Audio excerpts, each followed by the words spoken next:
Hello and welcome to Spring Break 2020. We are going to take a virtual vacation together. We're going to visit the Grand Teton and Yellowstone National Parks that are located out west. The majority of those two parks are in Wyoming, but a little bit of Yellowstone is also in Idaho and Montana. You're going to see some pictures that I've taken, that other folks have taken, and get some hints of some great things to do to occupy the time while we are all under quarantine and sheltering in place. Here's a map of the United States of America without Alaska. It's to the northwest of the area, but you'll see where Yellowstone is located, and then there's a great big heart over Chattanooga, Tennessee, which is where McConnell Elementary School is located. So that's the distance that we're going to be traveling. 1,800 miles, my friends, from home to the Yellowstone National Park area. National parks were set up over 100 years ago with the fundamental purpose to preserve nature.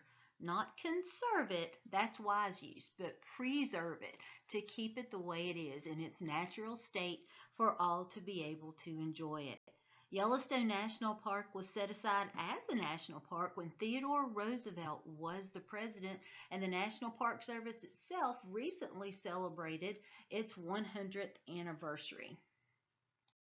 Now, if we're looking more closely at the three states that we talked about where we're going to visit, you're going to see that there is a light gray area that's shaded.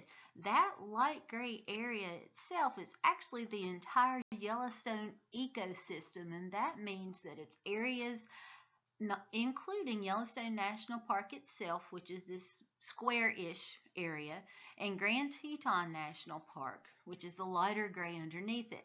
The Yellowstone ecosystem, though, includes lands around these two national parks that have similar vegetation, similar animal life, similar temperature and climate. So the ecosystem is all the same. Now, when we're looking at this area, this is a different type of map that you can look at, and you can actually see the colors. This just shows you the area that it encompasses, almost to the state of Utah. Down here is the Great Salt Lake in Salt Lake City, Utah. And then as we take our trip, what we're going to do is drive northeast from here all the way through a little part of Idaho over into the part of Grand Teton National Park in Wyoming, and then we're going to eventually travel on up to Yellowstone National Park itself. So that's the tour that we're going to be taking. We're going to see lots of things on our trip. As we start driving down the road, we're eventually going to come into the state of Wyoming. Like we said, we started in Utah, went through a little bit of Idaho, and now we're coming into the Cowboy State. Wyoming itself is known as the Cowboy State, and we're going to enter the Teton Conservation District. Now, this area is actually in conjunction with the Bridger Teton National Forest in Teton County, Wyoming, and that's the part that we're going to see first as we enter into Jackson, Wyoming, which you guys may have heard of before. As we look over to the right of the road after we enter the Teton Conservation District, we're still going to see some snow, and it's June, y'all. There is still snow on the ground, but we're able to walk around in our shorts and t-shirts and hike on out from the road after a long road trip to see some things on some of these trails. We see some different wildlife that's out here. We saw a pika that was hidden. We'll visit him and his other animal friends another day in the park. So as we're looking at this, we start to see signs as we look to the left, and there's one that says, "Howdy, stranger, yonder's Jackson Hole. It's the last of the Old West." Well, this is actually a basin that is similar to the basin that forms Chattanooga, Tennessee. As you look down from the ridge cut, you're going to see a view that's similar to this. We're looking down over Jackson Hole, Wyoming. As we continue to drive through Jackson and Jackson Hole on toward Grand Teton National Park, we're actually going to drive through first the National Elk Refuge. Now, this area was set up just south of Grand Teton National Park and just north of Jackson, Wyoming, to help feed the herds of wild elk that come down from the mountains every winter. They come down because the temperature's not quite as cold, and they can forage around and find food a little easier. There's also a great water source down here as well. But years ago, people realized these elk were coming down and they were doing some serious damage to the area of the town and the farms that lay around the town. So they decided to make a national elk refuge with fencing in these open meadows, and they feed the elk hay in the wintertime. Now, it's also a tourist attraction because you can visit here in the winter and you can go on a horse-drawn sleigh ride through the National Elk Refuge in and among the herds of elk that are there. It is a pretty amazing sight. You can check out the Jackson Hole, Wyoming webcams and see some of this action, especially starting around November. And then it gets really impressive into December and January when all the elk are down low. Now, as we continue north on this very same road, we're going to enter Grand Teton National Park. And if you look behind the guys in the picture, you're going to start to see some of the mountains that we're actually going to be looking for. These are the Teton Mountains that are located in Wyoming itself. As you come to the park, in lots of areas, you're going to pass through entrance stations and you're going to be asked to pay a fee. Your entrance fee helps support the park service and the employees that are there. You can buy a pass for the year, for the week, or just for the day, depending on what your plans are and how long you're going to stay. Now, as you look, when you get to Teton Pass, you're going to look at the mountains up top and you're going to think, how in the world did anybody get up there? Well, there's lots of different things that encompass Teton Pass, and there's even some ski trails that people use in the wintertime. Now, not through the Tetons themselves, but through the pass and through the lower lying, more level areas, you're going to see that. But you have to be really careful because not just on the trails themselves, but around the trails, because you could start an avalanche if there's been a lot of snow. So there's a lot of snow rescues that actually take place in the wintertime when folks have gone out to ski. So you got to be really careful and pay close attention to your surroundings. Now, these are the magnificent Teton Mountains. This mountain range is famous worldwide. A lot of times you'll see pictures of this with a barn in it on calendars and different things. Basically, these are glaciers that have formed, and the mountains have formed underneath, and the glaciers are sliding away. The icy parts are going away, but it is a glacial landscape. And if you look that up and do a little bit of scientific research, you'll figure out how this mountain range came to be. Now, as we continue to drive through at the base of the mountain range, we're going to see some of the first wildlife on our trip. We're going to see some bison that are here. And you notice the fence. There are working farms around this area. However, bison don't pay much attention to the fences. If you see this guy, he's got some shaggy, woolly hair that's still hanging on. It is just after wintertime, so he's losing his winter coat. He's leaving some of his hair behind, and we'll see some more of that in another day. But if you look at this guy, he's pretty big in size. He weighs about 2,000 pounds, and he's actually across the road and across a fence from us. I'm just using a really good scope on the camera that I've got to take some up-close pictures. We were not this close to a bison. It would not be safe to do that. When the first settlers came to the Teton Valley, a lot of them set up homesteads, not just because of the views that they could see, but because of the lush valley grasses and the ways that they could actually use the areas to plant farms, and they could also raise animals and livestock. So we got to tour the Cunningham cabin, and it sounds kind of cool when you think about it. Think, oh wow, this is going to be great. This is what the cabin looks like. Now think about it. You're hundreds of years ago.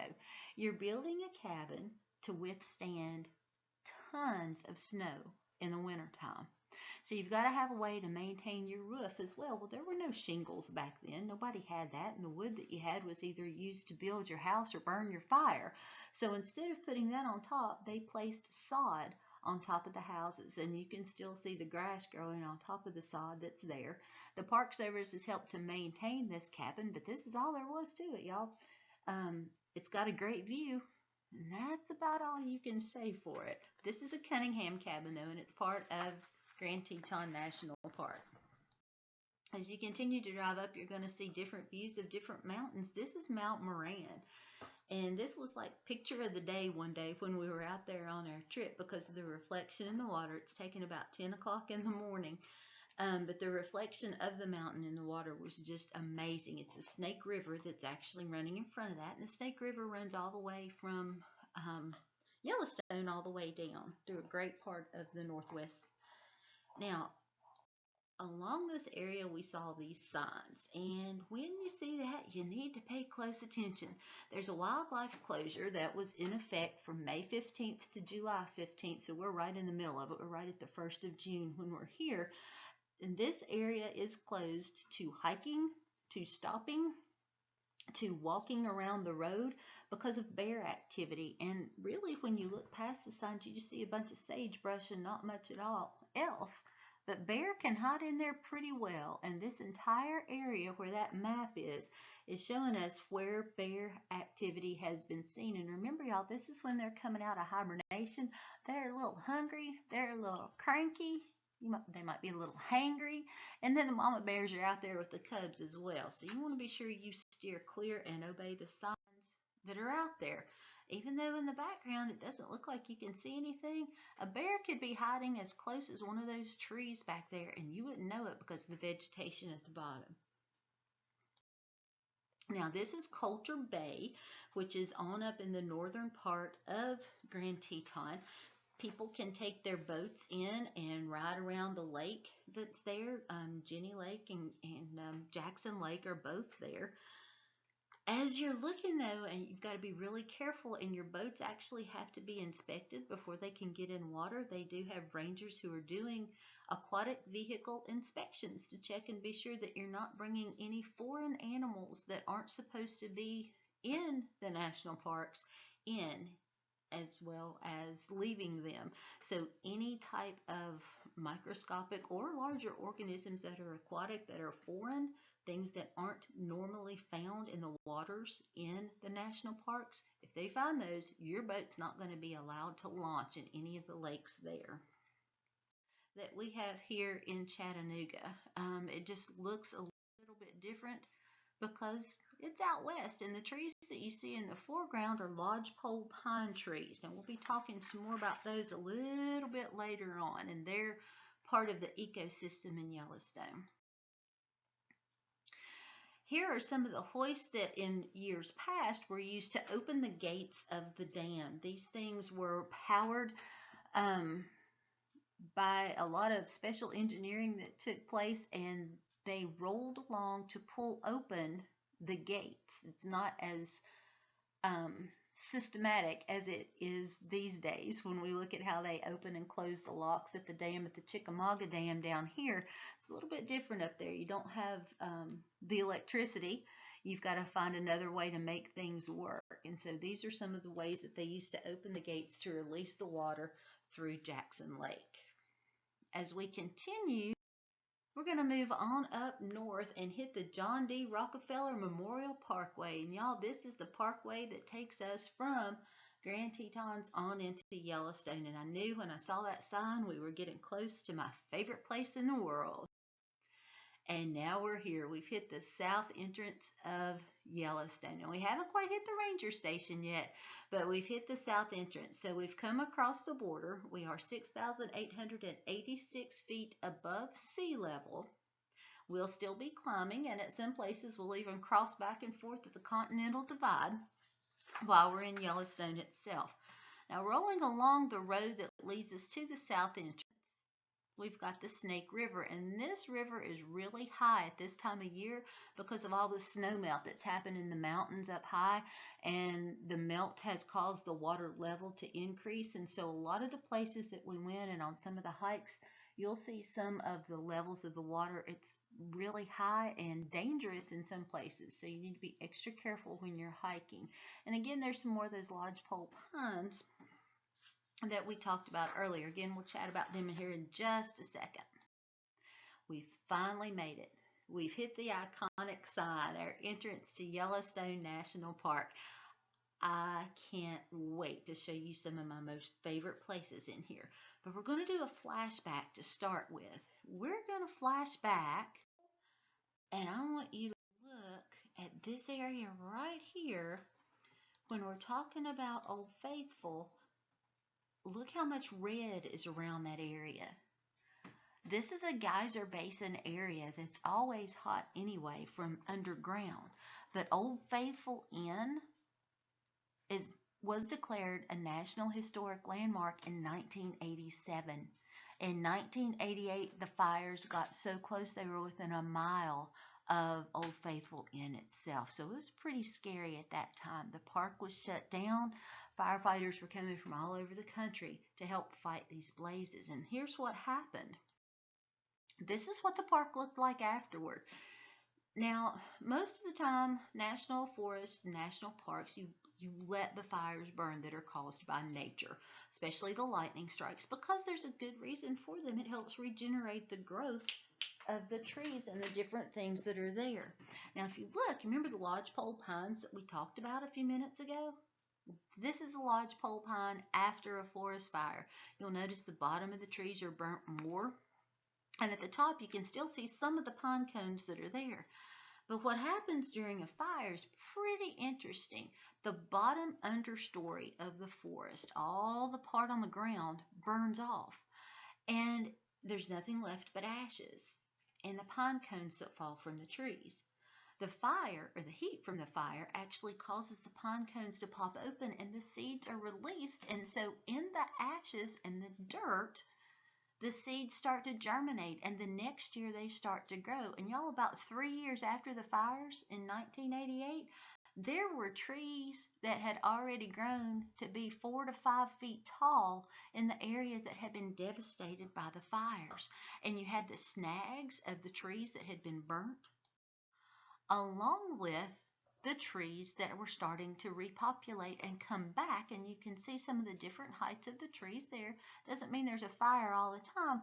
That just means that some seeds grew faster than others, just like some people grow faster than others. It's the same thing. But the forest was able to repair itself in lots of different ways, all through the park in lots of different areas. You can see them here as well, and all the way up to the top of that mountain. This entire area was naturally reseeded by the fire that happened in 1988. These trees that you see here are all lodgepole pines. They make up the majority of the trees in Yellowstone. They're over 30 feet tall. They grew like crazy and repopulated and reseeded the entire area from where the fires devastated them in 1988. Now, as we continue to come on up the road, we're going to go up the southeastern side of the park, and we're going to end up at Yellowstone Lake. We're going to see some cool things from Yellowstone Lake a little bit later on in our trip and some other days. But just to let you know, there's a lake right in the middle of the park. You can drive around parts of it. There's a place called Fishing Bridge. You can fish in a national park, but you have to have a special license, and it is catch and release. So you can catch a trout, but you got to turn him loose again. And then around the lake, there are mountainous areas. Part of this is because of the Yellowstone caldera. Yellowstone actually came to be because a supervolcano blew its stack millions of years ago. Yellowstone is still over top of that supervolcano. There are many earthquakes that happen in Yellowstone every single day. Lots of them, but they're tiny, and lots of times they can't even be felt. But the heat underneath Yellowstone is what makes some of the thermal features come out, and we're going to see those later on. As we continue to drive up, this time we're going to head northwest. We're going to get to the entrance of the park that was dedicated for the enjoyment and the benefit of the people in a speech at its dedication by President Theodore Roosevelt. The Roosevelt Arch was dedicated in 1903, and this is just outside the park leading to the city of Gardner, Montana. You can actually step through the arch and stand in the middle of it. This was created as a signature piece of the park, not just for the people to enjoy, but for the people to use and to help preserve nature. Again, preserve it in its natural state. Keep it like it is. Not conserve it with use, but preserve it to keep it like it is. Now, one of my favorite pictures of Yellowstone isn't just the signs, but it's the rainbows that are with it. This is also out the northern part of the park. It's a different angle to a different sign that's there, and Gardner, Montana is in the background. As we're looking at different things with Yellowstone, I know it was a quick, but I want to give you guys a couple of websites to look at. If you look at nps.gov and search Grand Teton National Park or Yellowstone National Park, you'll come with those park websites. They are amazing. And you can Google search all kinds of things, including webcams, and we'll talk more about that later on. If you visit the website yellowstone.net, you'll get even more information. If you go to Instagram and follow the national parks as well as Yellowstone Forever, you will see not just some amazing photos, but you'll get some great video clips. And we'll be talking more about those, and I'll be asking you to go to those places a little bit later on, because the pictures I'm showing you are great. They were taken by me and other folks, and I took some of them from these websites because they're public domain. But if you go on and look at these things and see the videos yourself, you are going to be totally amazed by what you see in our national parks.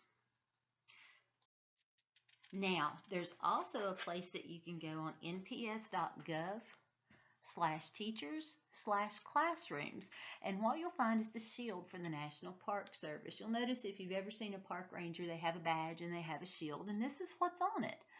But you'll also, that's a coloring sheet, and then when you go to this site, you can also get a separate blank shield, and you can design your own shield for you or your family and make it special to the things that are important to you. So I encourage you to check out nps.gov/teachers/classrooms, and we'll be talking about this site a little bit more later on in our trips because there's some exciting activities on there for you guys to do. Now, what's next? We're going to visit some of the animals of Yellowstone on day 2. Day 3, we're going to hit a tour of the thermal features of Yellowstone. We're not just going to stop with Old Faithful. We're going to hit some mud pots and mud volcanoes and Grand Prismatic Spring. We'll talk about fumaroles and geysers.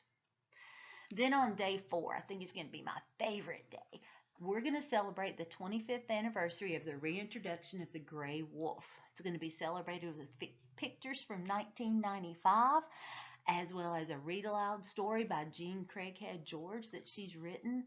Then we're going to visit the Grizzly and Wolf Center in West Yellowstone, Montana, just outside the park.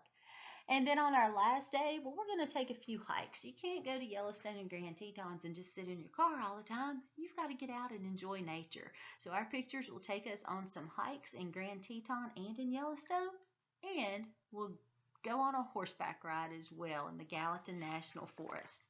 Well, this finishes up today, but be sure to check out nps.gov/teachers/classrooms, and we'll check in again later.